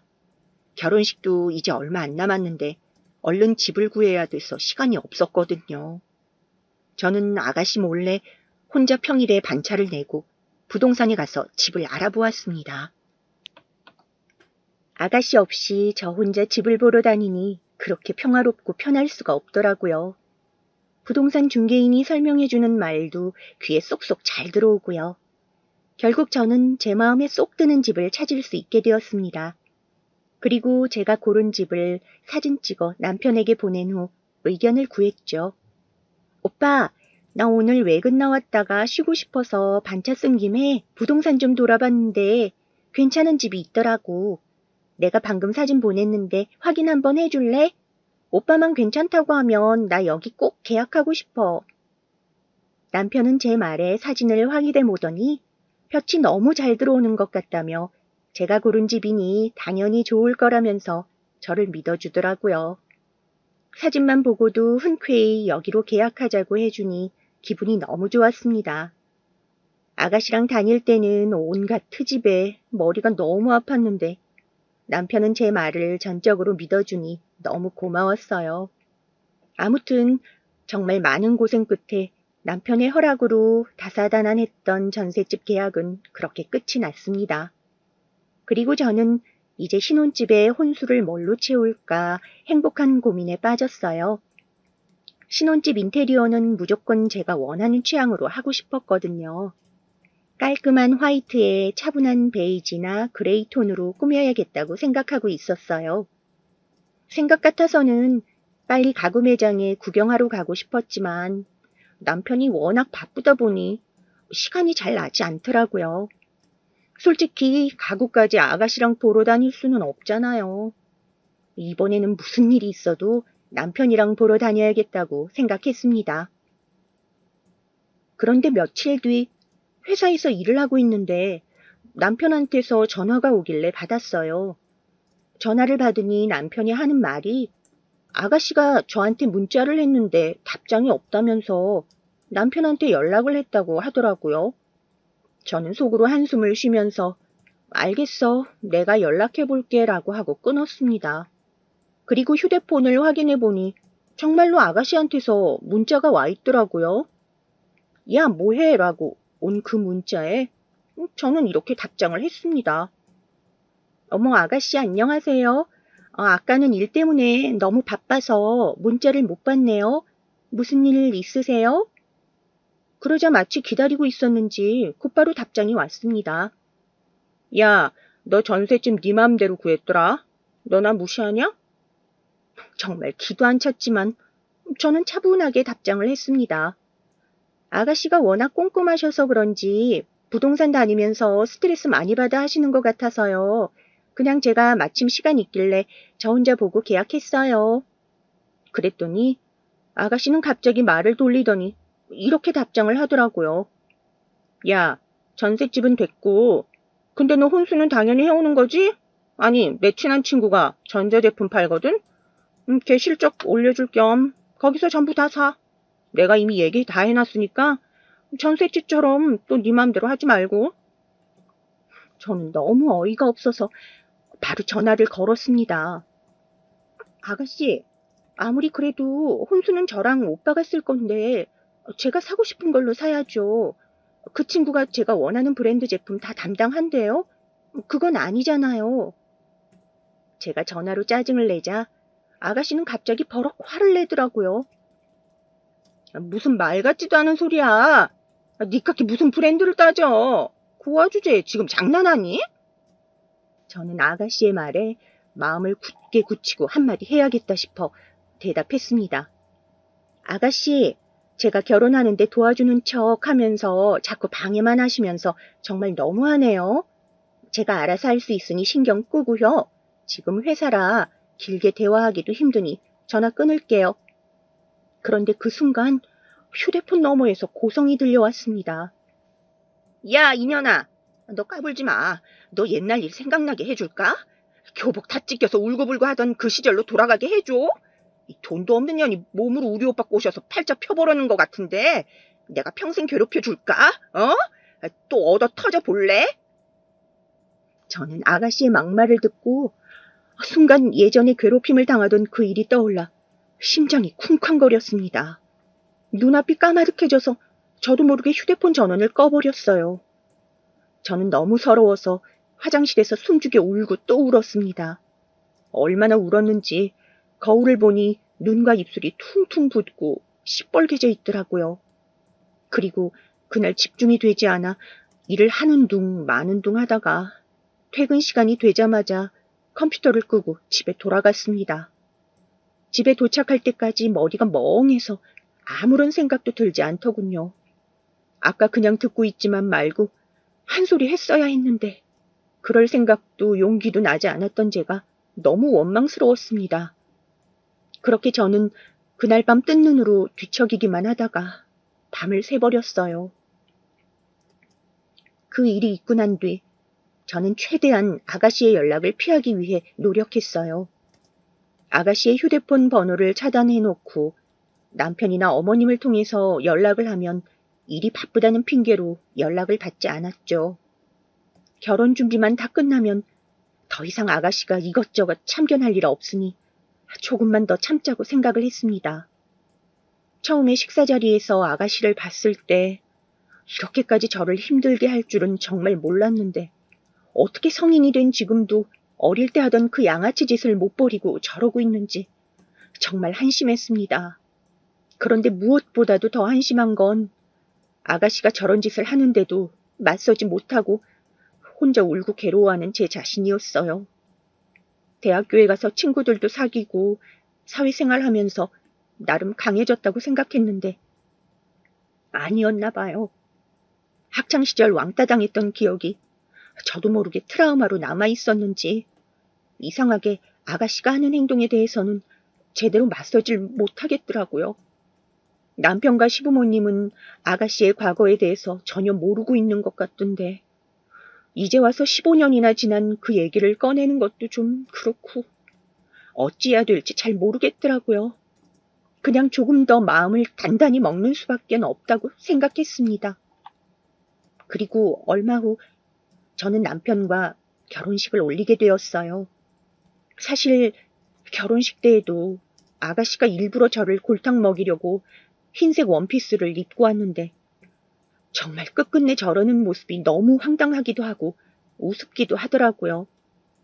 제 시누이가 왕따 가해자라는 것을 아는 제 친구들이 결혼식장에서 흰 원피스를 입고 있는 아가씨를 보고 한동안 수군거렸는데 그 소리를 듣긴 들었나 몰라요. 아무튼 결혼식을 무사히 마치고 신혼여행은 가까운 제주도로 다녀왔습니다.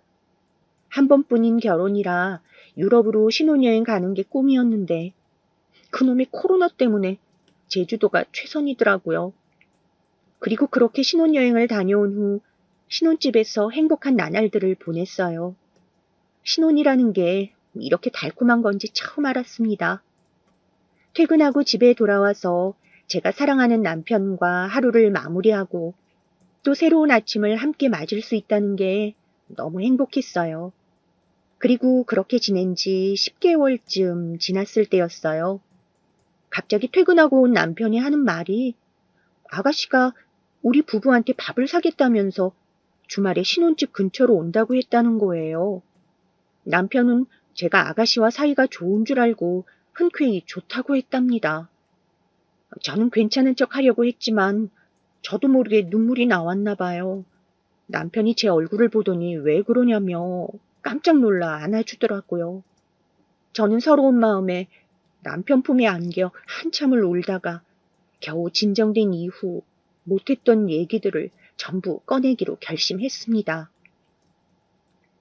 그리고 저는 학창시절의 얘기들과 식사 자리에서 아가씨를 만난 이야기, 그리고 결혼 준비에 있었던 일들을 모두 남편에게 들려주었어요.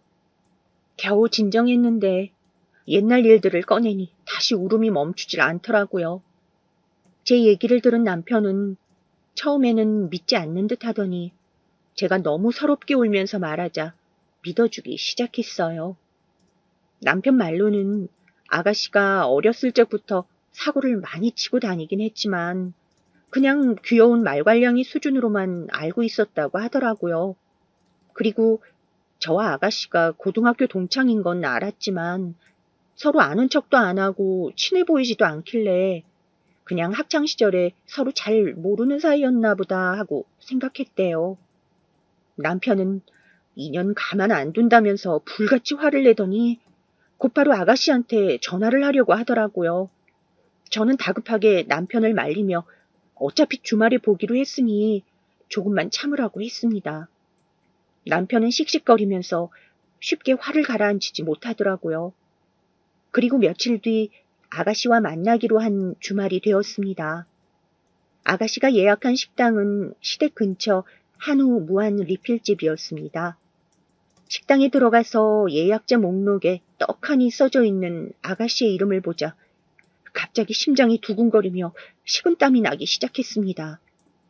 마음을 가다듬고 남편과 함께 예약된 방으로 들어가 보니 아가씨는 아직 도착하지 않았더라고요. 그리고 10여 분 뒤 아가씨가 들어왔습니다. 저는 아가씨와 어색한 인사를 나누었고 잠깐 동안의 정적이 흐른 뒤 아가씨는 고기만 먹기 시작했습니다.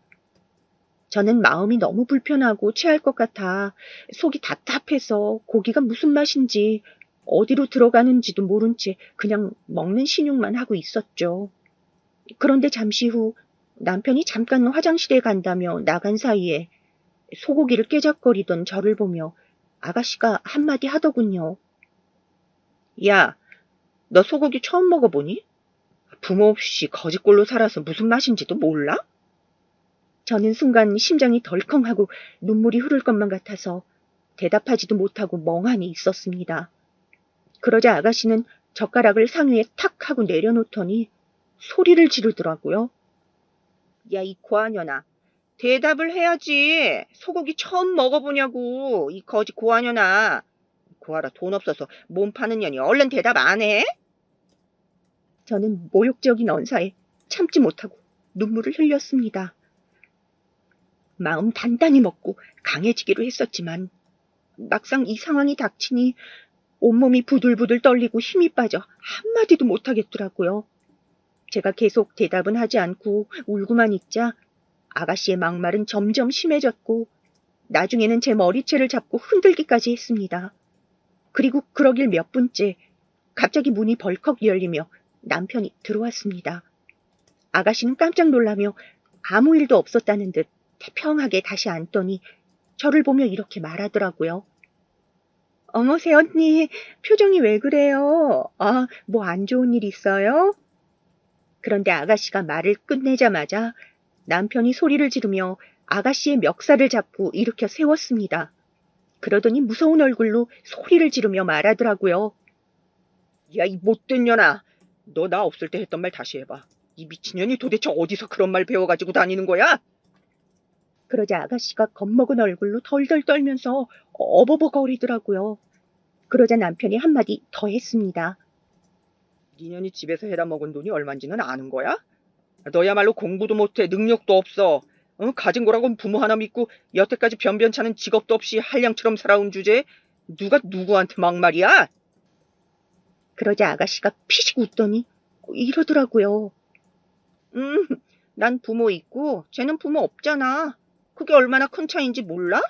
고한현이 우리 오빠를 잘도 구워 삶았네. 그런데 그 순간 남편이 아가씨의 뺨을 찰싹하고 세게 후려쳤습니다. 옆에서 울고만 있던 저는 그 소리에 깜짝 놀라 눈물도 멈춰버렸어요. 남편은 금방이라도 죽일 듯한 기세로 아가씨를 노려보며 소리쳤습니다. 너는 부모도 있는 년이 그렇게 쓰레기같이 살아왔냐? 우리 부모님이 그렇게 가르치든? 네 새언니는 부모님이 일찍 돌아가셨어도 혼자 바르게 자라온 사람이야. 네 능력에는 절대 쳐다도 못 보는 번듯한 직장에 다니면서 자기 할 일 똑바로 하고 사는 훌륭한 사람이라고. 너 다시 한 번만 내 여자 함부로 건드리면 죽여버릴 줄 알아. 남편은 큰 소리를 버럭 지르면서 아가씨를 내동댕이 쳤습니다. 아가씨는 바닥에 넘어진 채로 불쌍하게 울더라고요. 저도 여태까지 저렇게 소리 지르는 남편의 모습은 처음 봐서 그대로 얼어버렸습니다. 그리고 남편은 조용히 가방을 챙기고 제 어깨를 감싸며 식당 밖으로 데리고 나갔어요. 나가면서 식당 직원분들과 손님들에게 얼마나 죄송하고 낯 부끄러웠는지 몰라요. 남편은 식당 직원분에게 시끄럽게 해서 죄송하다며 연신 사과를 하고선 계산까지 하고 나와버렸습니다. 저는 남편과 차에 타고 나니 순간적으로 감정이 폭발하여 엉엉 울었어요. 남편도 눈물을 글썽이며 저를 다독여주더라고요. 앞으로는 자기 동생 때문에 괴로워할 일 없게 자기가 지켜주겠다면서요. 그렇게 집에 돌아와 남편과 서로를 달래주며 토닥거리고 있는데 갑자기 시부모님과 아가씨가 집으로 들이닥쳤습니다. 아버님은 현관에 들어서자마자 남편과 저에게 소리를 지르며 이렇게 말씀하시더라고요. 네 나이가 몇인데 애한테 손찌검이야. 내가 그렇게 너를 가르치디? 그러자 옆에 있던 어머님도 저한테 이렇게 말씀하셨어요. 새아가, 아무리 우리 미애가 너랑 동갑이어도 신우이한테 어떻게 그런 욕짓거리를 할 수가 있니? 저는 어머님과 아버님의 말씀을 듣고 정신이 나갈 것만 같았습니다. 아가씨가 집에 가서 어떻게 얘기를 했길래 또 우리만 잘못한 사람으로 알고 계시는지. 그리고 시부모님이 아가씨 말만 듣고선 저한테 뭐라고 하시는 걸 보고 갑자기 15년 전 왕따를 당할 때 어른들이 했던 말들이 떠올라서 가슴이 답답했어요. 그때처럼 지금도 역시 내 편은 없는 건가. 역시 어른들은 나한테 상처만 주는구나 하고요.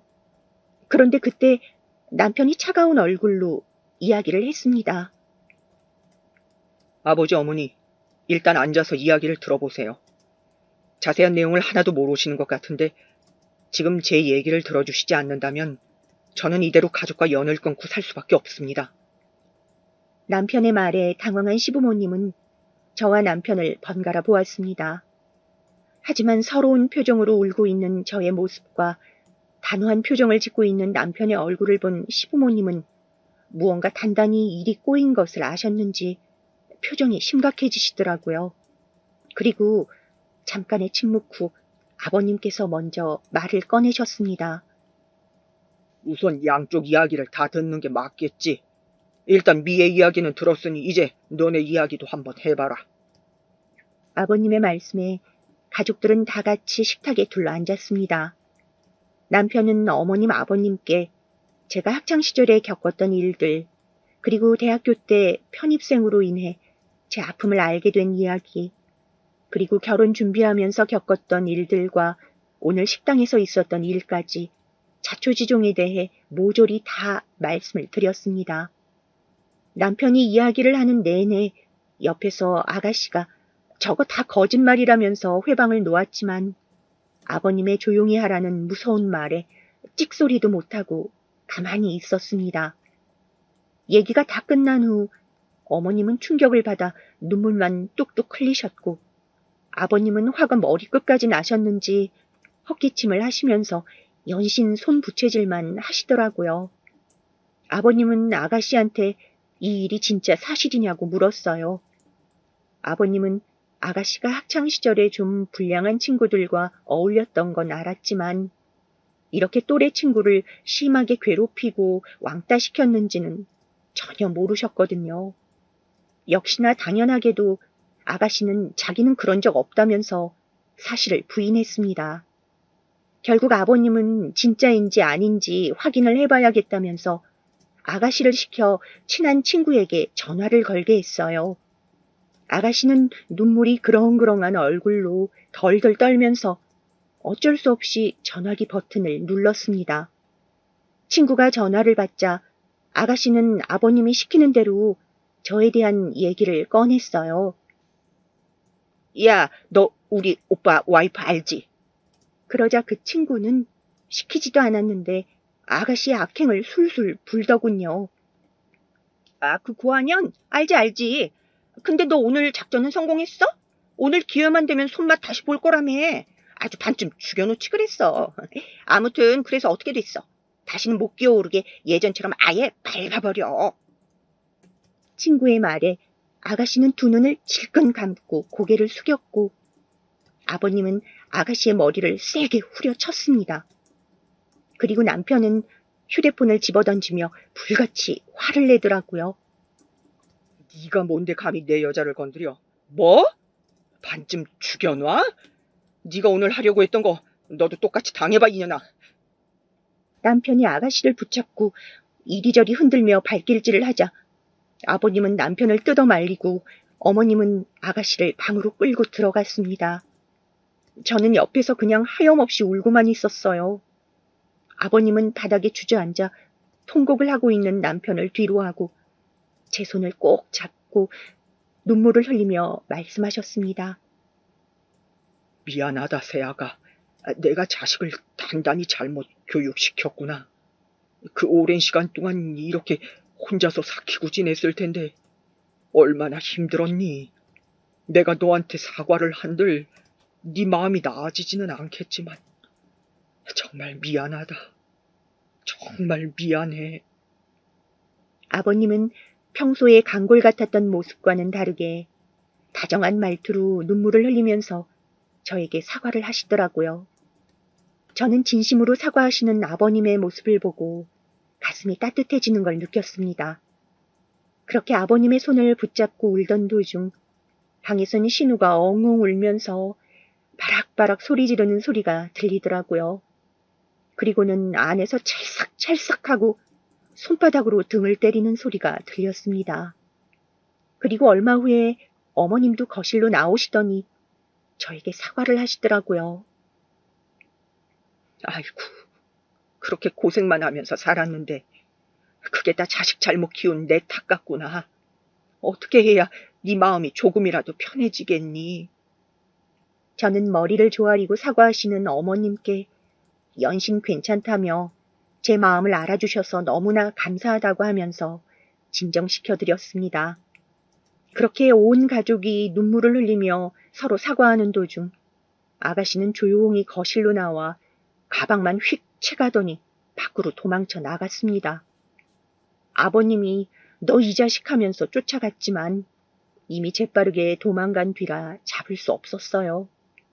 그리고 허탈하게 돌아온 아버님은 다시 저에게 끊임없이 사과를 하셨습니다. 그렇게 한바탕 소동이 있고 난 다음 날 아가씨는 친구네 집에 숨어 있다가 아버님께 붙잡혀 끌려갔어요. 그리고선 용돈으로 들고 있던 아버님의 카드를 빼앗기고 직접 자기가 번 돈으로 산 옷가지 몇 개만 가방에 싼 후 집에서 내쫓겼습니다. 아버님이 아가씨를 데리고 가 멀리 떨어진 지역의 반지하방에 짐가방과 함께 던져두고 왔거든요. 그리고 아버님은 저에게 나는 저런 딸 낳은 적 없으니 너를 딸이라 여기며 지내겠다고 선언하셨습니다. 그리고는 얼마 후에 저희 신혼집 근처로 이사를 오셨어요. 그리고 그 후로 몇 달이 흘렀습니다. 남들은 시부모님과 가까이 살면 안 좋을 거라고 얘기하지만 저는 부모님이 생긴 것 같아 너무 행복합니다. 어머님, 아버님이 진짜 친딸한테 하듯이 잘해주셔서 저도 정말 제 부모님으로 생각하기로 했어요. 30년 동안 고아라고 멸시당하면서 외롭게 살았는데 이제라도 화목한 가족의 정을 느낄 수 있게 되어서 너무나도 기쁩니다. 살면서 이렇게 행복했던 적은 처음인 것 같아요. 어머님, 아버님과 함께 저녁을 같이 먹는데 너무 가슴이 뭉클해서 저도 모르게 눈물이 흐른 적도 여러 번입니다. 저도 이제 당당하게 가족이 있다고 말할 수 있게 되었어요. 그러고 보니 아가씨는 아직까지도 저에게 사과 한마디 하질 않고 있네요. 그 외딴 곳에서 철없는 아가씨가 어떻게 지내는지 정말 궁금하기도 하고 고소하기도 해요. 저한테 부모 없다고 놀리며 괴롭히던 아이가 지금은 오히려 부모한테 버림받고 벌받고 있는 그 모습이 정말 통쾌하고 우습습니다. 30년을 그렇게 못되게 살아왔는데 저런다고 저 썩은 인성이 고쳐질지는 모르겠어요. 아마 두고 보면 알겠죠. 아무튼 저의 이야기는 여기서 끝입니다. 필력이 좋지 않아 재밌었는지 잘 모르겠네요. 그럼 저는 이만 내일 출근을 위해 자러 가겠습니다. 모두들 편안한 밤 되세요.